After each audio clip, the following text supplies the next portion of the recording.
Hey guys, this is Fundo on Ranchupagama. Tonight on Uzalo, Sibonelo Njeza advertised the brand of iswidi with the two beautiful ladies. The idea of Sbu works for a campaign of iswidi to collect ladies on this advertisement. There is trouble in paradise Kwamash. Njeza gets on Nosipho nerves.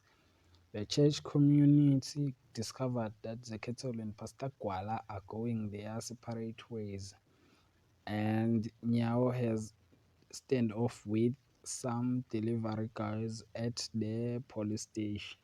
That is for tonight. Thanks for watching. Don't forget to like and comment. Therefore, and don't forget to vote for Uzalo on Royally Soapies Award. That is for today. Thanks for watching.